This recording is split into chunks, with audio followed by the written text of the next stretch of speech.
Hello everybody and welcome back to Robert's Reviews.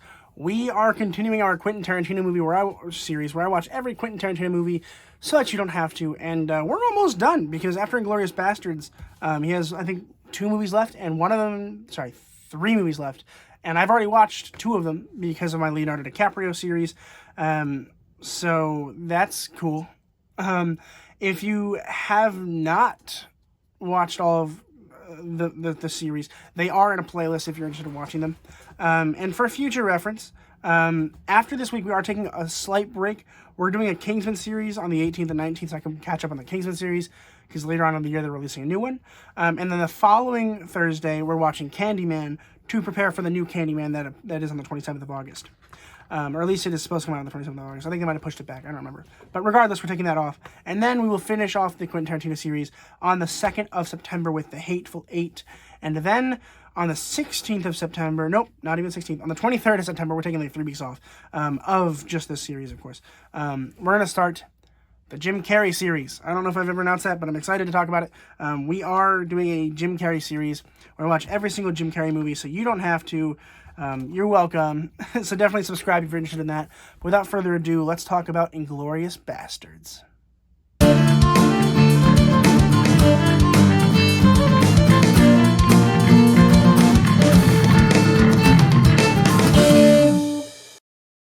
Inglourious Basterds was released in 2009. It was written and directed, of course, by Quentin Tarantino.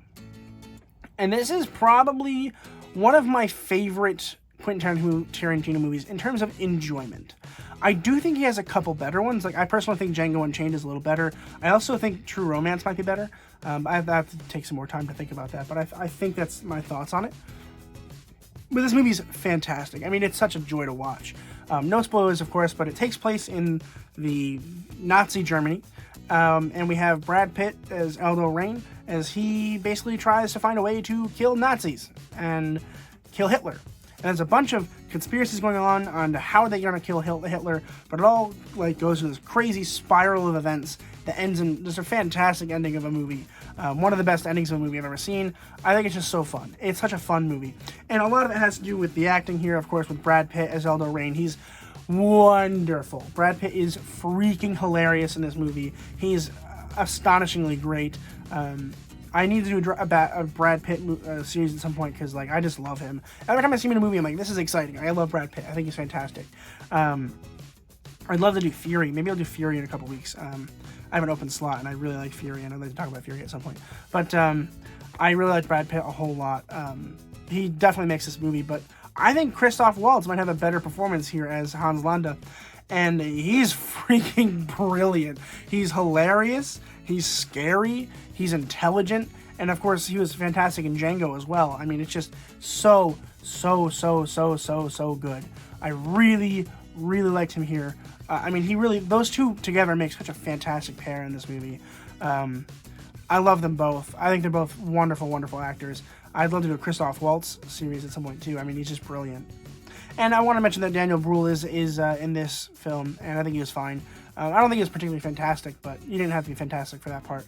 I think he was just fine. But I do want to mention that he's here, and how much he's grown from there into Civil War, and of course now Falcon Winter Soldier. I think it's great to at least revisit some of his older stuff. But yeah, this movie. The main thing about this movie is that it's so funny, even though it's set in Nazi Germany, and there's so many things that are awful to watch, but feel so cool.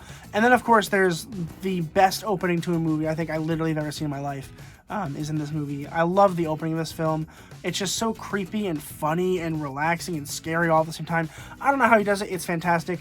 But I do think that one thing that I think that really works for this movie is how less Quentin Tarantino movie-ish this feels, right?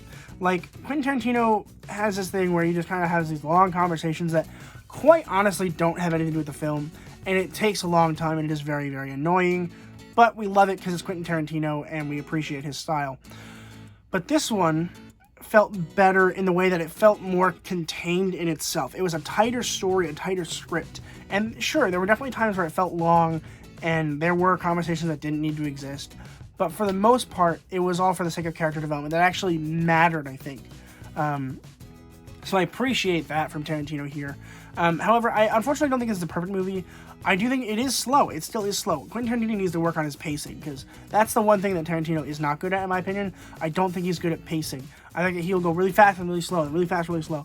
And I get that a lot of movies are good like that, but most of his movies just aren't, in my opinion. I think that if he worked on his pacing a little bit, his movies would be better. Not that they're not good, because, again, this movie's fantastic. But still, it could be a little bit better.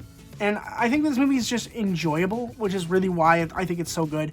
I don't think it's, like, a cinematic masterpiece, but I do enjoy watching it, and, like, I will never be sad if somebody puts this on the TV. I will always watch it. It's so fun.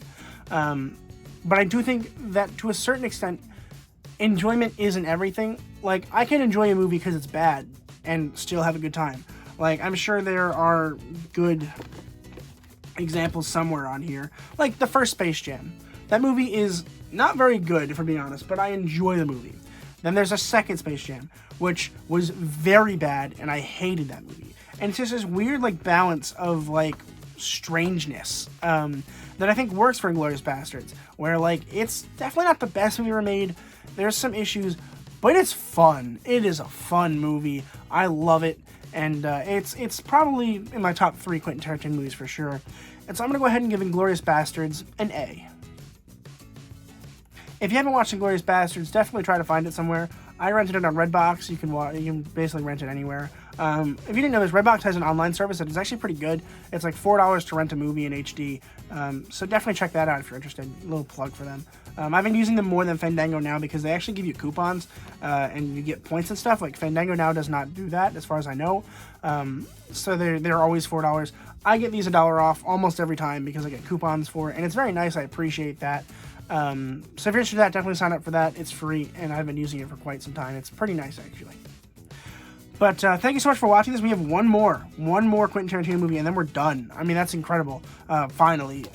I don't think he has a movie in the works right now, but I'm sure he'll come out with something in the next couple years. And when it does, I will continue the series. But for now, wait till September 2nd when this one comes out. Definitely subscribe if you're interested in that. Subscribe if you're interested in movies in general. I have literally reviews coming out every single day. So if you're interested in that, definitely smash that subscribe button. And thank you guys so much for watching. And as always, keep watching movies and television, stay educated, and I'll see you guys in the next video.